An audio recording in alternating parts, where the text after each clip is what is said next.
सम्मानित साथियों, नमो बुद्धाय, जय भीम। हमेशा की भांति एक बार पुनः हम लेकर उपस्थित हो चुके हैं आज का डॉक्टर अंबेडकर संदेश। आज के डॉक्टर अंबेडकर संदेश में आप देखेंगे टाइम्स ऑफ इंडिया में बाबा साहब ने जो जातीय मसलों को लेकर जो मुश्किलें हैं उस पर अपनी राय व्यक्त की थी।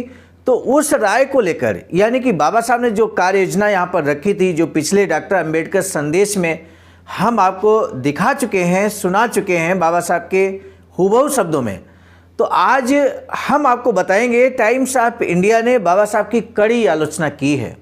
टाइम्स ऑफ इंडिया के जो संपादक हैं उन्होंने एक संपादकीय छापा है टाइम्स ऑफ इंडिया में, जिसमें बाबा साहब की कड़ी आलोचना की गई है और इसके बाद बाबा साहब ने उनका जवाब दिया है बेहतरीन ढंग से। यूँ कहें कि मुंहतोड़ जवाब दिया है तो अतिशयोक्ति नहीं होगी।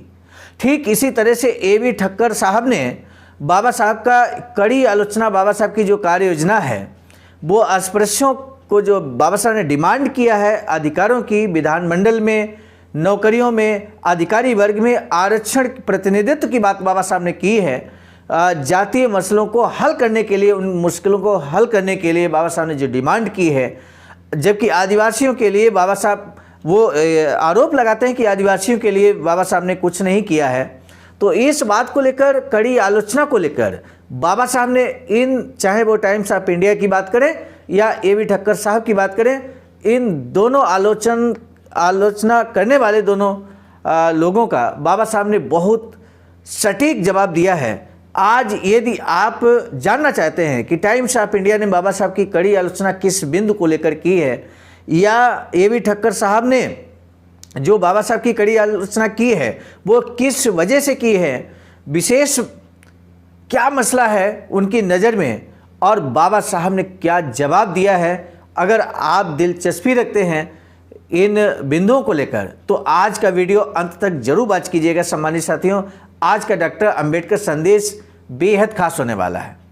मुझे पूरा भरोसा है कि आप अंत तक वीडियो को वॉच करेंगे और इतना ही नहीं, इस महत्वपूर्ण जानकारी को, बाबा साहब के द्वारा दिए गए जवाब को जन जन तक पहुंचाने के लिए इस वीडियो को शेयर भी जरूर कीजिएगा। अब बिना विलंब के हम शुरू करेंगे आज का डॉक्टर अंबेडकर संदेश। आज के डॉक्टर अंबेडकर संदेश जो कि विषय है, हमें जाति बहुमत नहीं राजनीतिक बहुमत चाहिए, इसी विषय को लेकर आज 8वां भाग हम लेकर उपस्थित हुए हैं। बाबा साहब डॉक्टर अंबेडकर संपूर्ण वाङ्मय खंड 39 पेज नंबर 463 से 466 तक अंतिम भाग है आज इस विषय के अंतर्गत। अंतिम भाग जनरली तौर पर आप कह सकते हैं कि निष्कर्ष लेकर आता है और ये निष्कर्ष के रूप में ही है। 6 मई 1945 को मुंबई में बाबा साहब ने ये बात रखी थी, जातीय मसलों को हल करने के लिए अपनी कार्ययोजना को रखा था। तो सीधे अब हम टाइम्स ऑफ इंडिया ने क्या आलोचना की है बाबा साहब की, इसको लेकर हम उपस्थित हो चुके हैं। जातीयता संबंधी मुश्किलों को हल करने के संबंध में बाबा साहब कहते हैं कि मेरे द्वारा सुझाई गई योजना पर टाइम्स ऑफ इंडिया के 17 मई 1945 के संपादकीय में समीक्षा छपी है। 17 मई 1945 के संपादकीय में समीक्षा छपी है। समीक्षा में संपादक महोदय क्या लिखते हैं? बाबा साहब कहते हैं इस योजना के बारे में हिंदू और मुसलमानों की यही राय होगी कि यह योजना अस्पृश्यों की हित साधन के लिए उन्हें भरपूर अधिकार देने वाली योजना है।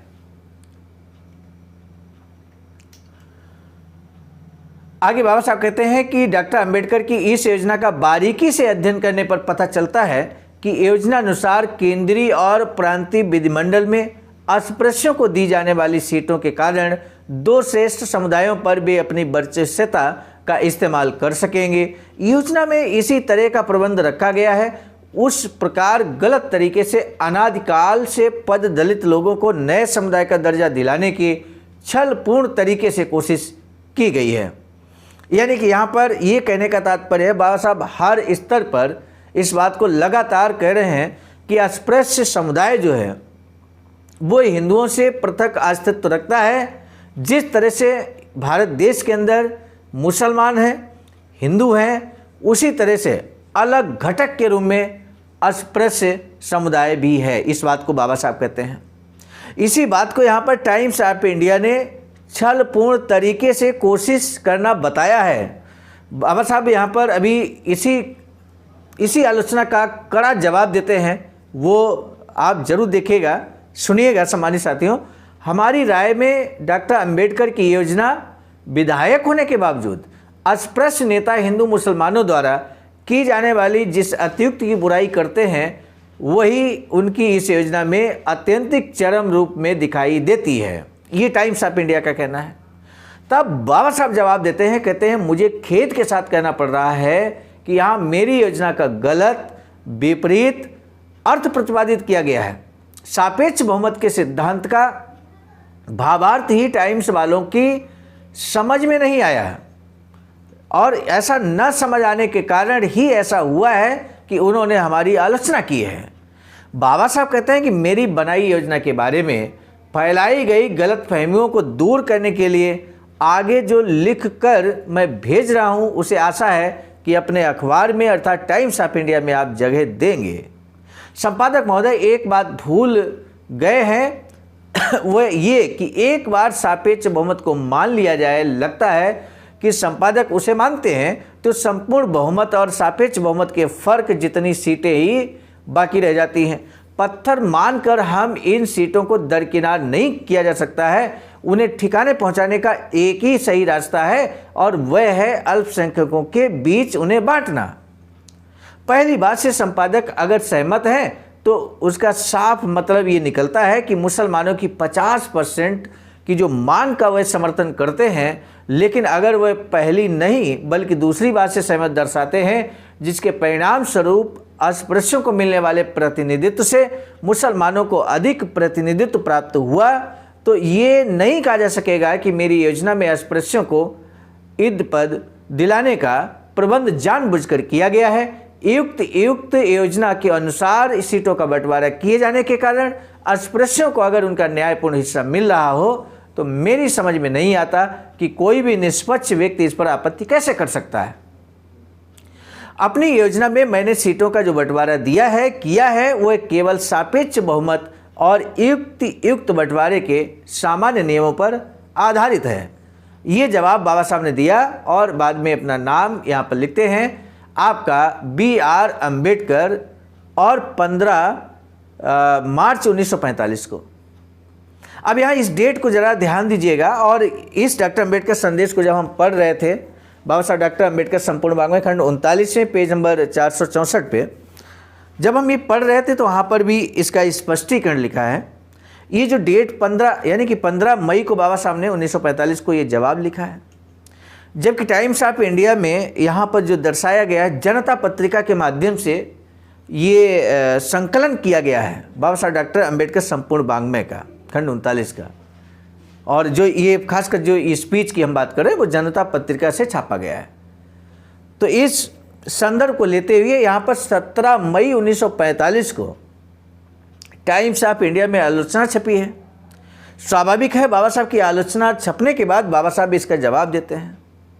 तो ऐसा कैसे हो सकता है कि 17 मई को बाबा साहब की आलोचना छपी और 15 मई यानी कि बैक डेट में? नहीं, ऐसा नहीं। ये इसमें स्पष्टीकरण ये लिखा है कि संभवतः ये जो 17 मई की डेट है वो गलत छप गई होगी जनता पत्रिका में और उसी का संदर्भ यहाँ दे दिया गया है जो कि गलती से हुआ होगा।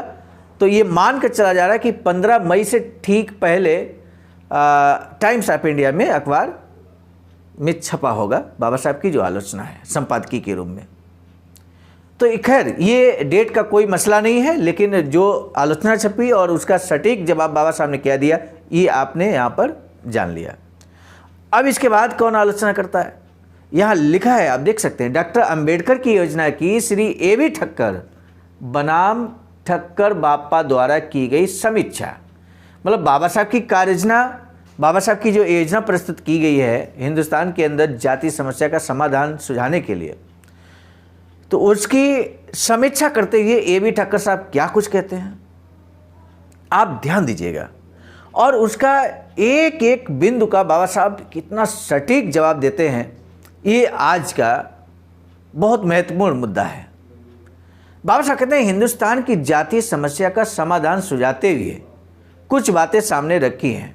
उनका आग्रह है कि किसी तरह की हिचकिचाहट के बिना वे सभी बातें सभी जातियों पर लागू की जाएं, और वे यह दावा भी कर रहे हैं कि उनकी बनाई योजना सबके लिए योग्य है। ये बात ए.बी. ठक्कर साहब लिखते हैं।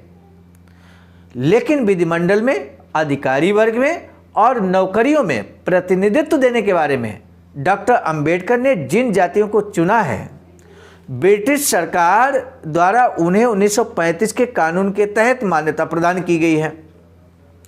उन आदिवासी जनजातियों को यानी भिन्न आदि जातियों को शामिल नहीं किया गया। दलितों और पिछड़ों के इस मसीहा ने अस्पृश्यों से बुरी हालत में जीने वाले जंगली लोगों को नज़रअंदाज कर दिया है। यह देखकर अचरज लगता है। मेरे सम्मानित साथियों, बाबा साहब की योजना को यदि आपने ध्यान से सुना है, सभी अंबेडकर संदेश में 1 से लेकर 8वां आज संदेश है।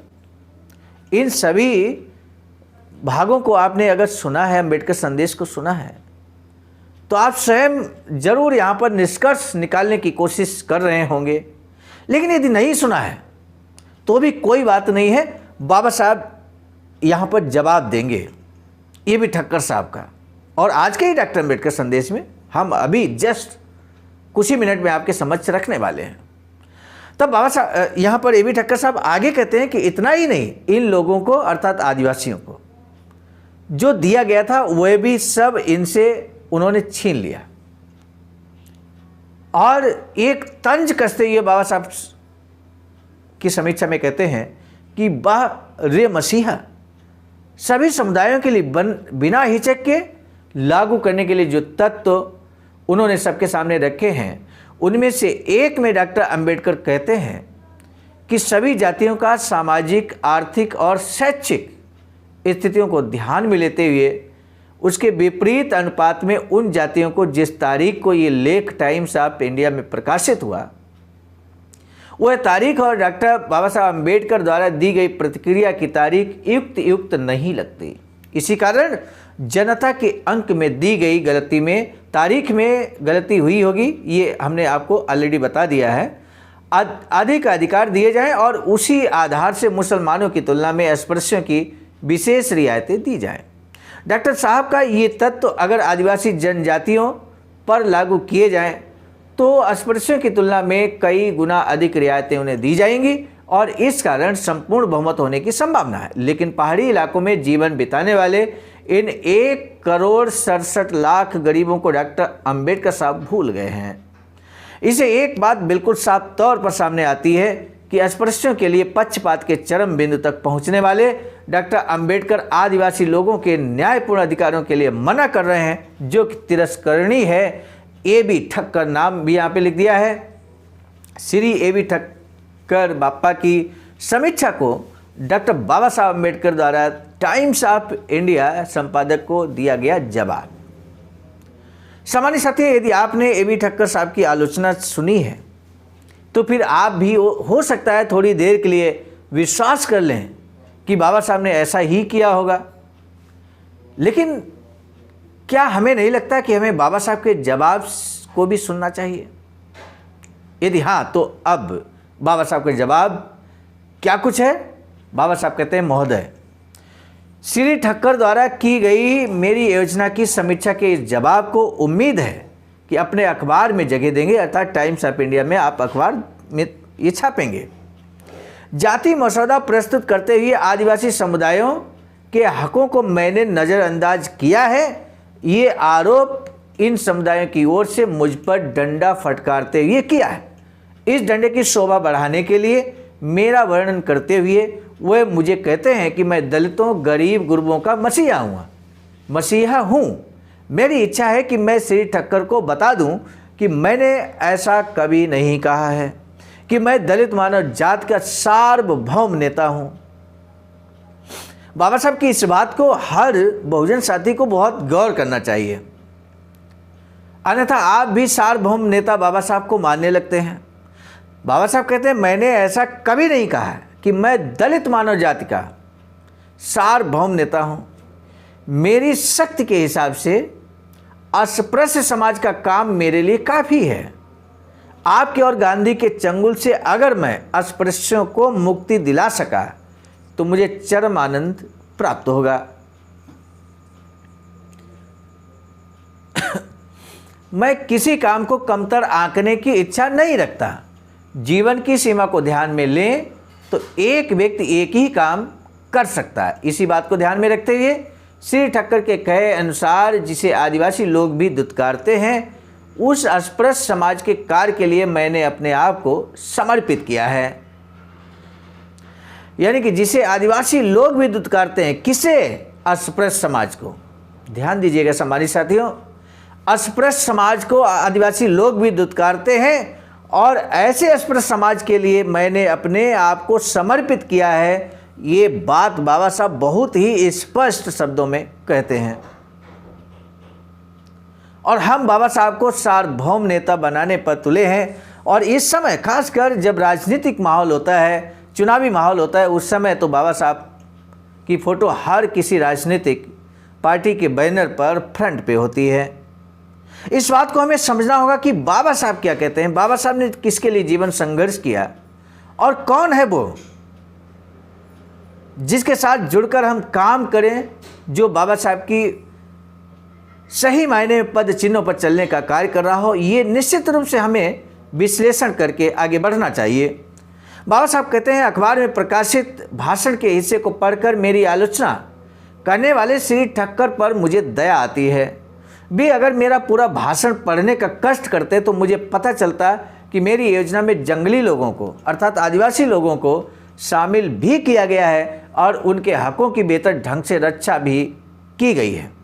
प्रस्तुत योजना की बारीकियों के बारे में बताने के लिए यहाँ कम जगह है। मुझ पर पक्षपाती होने और क्षुद्र मनोवृत्ति पालने का आरोप मढ़ने से पहले वे आदिवासी जनजातियों के नज़रिए से मेरी योजना पर सोचें। और सम्मानित साथियों, पिछले डॉक्टर अम्बेडकर संदेश में आपने देखा होगा किस तरह से बाबा साहब ने आदिवासियों की सुरक्षा की बात की थी, अपनी योजना में की है।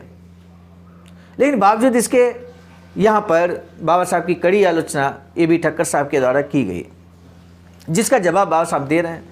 बाबा साहब कहते हैं कि विधिमंडल की सीटों का बंटवारा करते समय मैंने आदिवासी जनजातियों को शामिल नहीं किया। उनसे मेरा बैर है इसलिए नहीं, बल्कि उनके पास राजनीतिक मना सामर्थ्य नहीं है, इसका मुझे यकीन है। इसलिए ये उस समय की बात है, 1945 की बात है सम्मानित साथियों। उस समय बाबा साहब ने विश्लेषण किया कि जो जंगली लोग हैं, आदिवासी लोग हैं, उनके पास राजनीतिक मना सामर्थ्य नहीं है। अगर मान लीजिए हम उन्हें सीटें दे भी देते हैं विधिमंडल में और जिस व्यक्ति को राजनीति में कोई इंटरेस्ट नहीं है, तो वो कैसे उसका अधिकारों का फायदा, उसका तो दुरुपयोग होगा। दुरुपयोग होने के ज़्यादा चांसेस हैं। ये उस समय का दौर था जब बाबा साहब ने विश्लेषण किया, व्यवहारिक परिस्थितियों को देखा, भौतिक परिस्थितियों को देखा, तब ऐसी बात बाबा साहब कहते हैं। बाबा साहब कहते हैं इसलिए मुझे यकीन है, इसलिए मैं श्री ठक्कर से पूछता हूँ कि आदिवासी जनजाति को वो किस हाल में है। इसका एहसास होने के लिए राजनीतिक सत्ता के बल पर हिंदुओं की बराबरी का दर्जा दिलाने के लिए और उनके शैक्षिक स्तर में सुधार लाने के लिए आपने अपनी व्यावसायिक समाज सेवा के कार्यकाल में क्या आपने कुछ किया है? और सीधे प्रश्न कर दिया A.B. ठक्कर साहब से बाबा साहब ने कि आपने क्या किया आदिवासियों के लिए।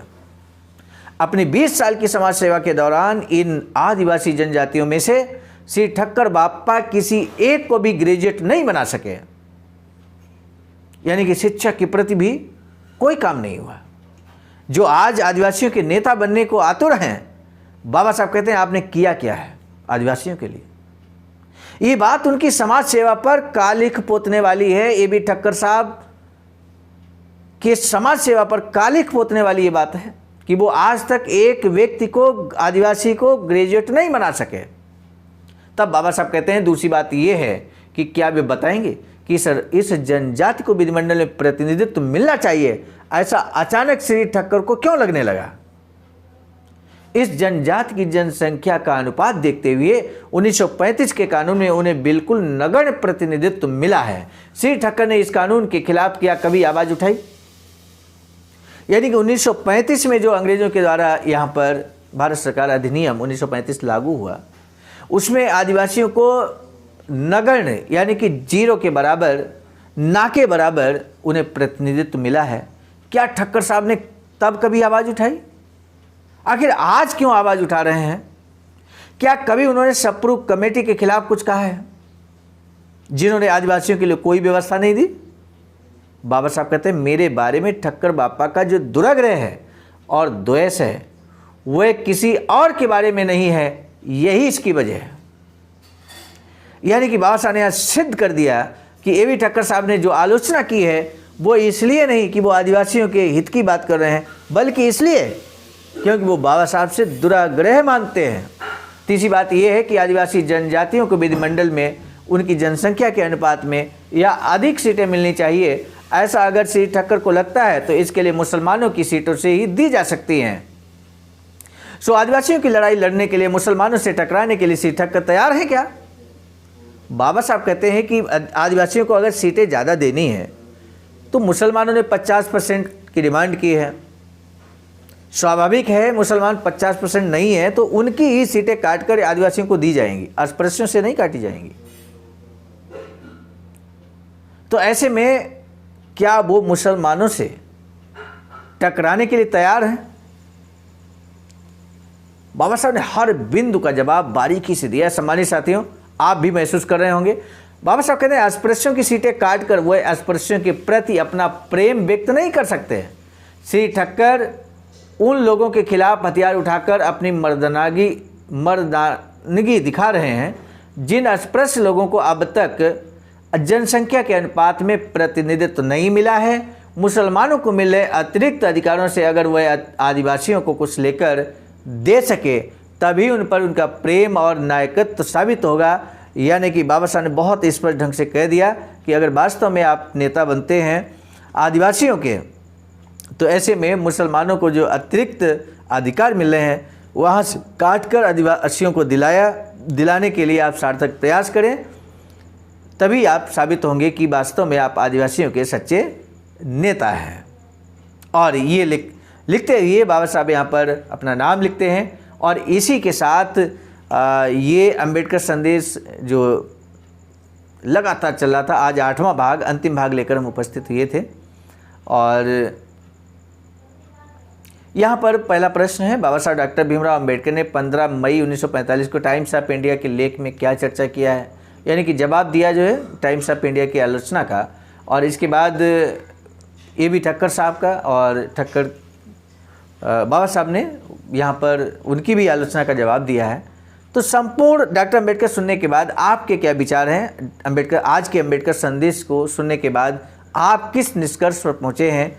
आप अपने इस अंबेडकर संदेश के बारे में क्या विचार देना चाहते हैं? तो इन प्रश्नों के अलावा भी आप जवाब दे सकते हैं, अपनी प्रतिक्रिया दे सकते हैं। हमें आपकी प्रतिक्रिया का बेसब्री से इंतजार रहता है। सम्मानित साथियों, आज का डॉक्टर अंबेडकर संदेश यहीं पे समाप्त होता है। नए अंबेडकर संदेश के साथ हम जल्द मिलेंगे। तब तक दीजिए इजाज़त। आप सभी को सादर नमो बुद्धाय। जय भीम।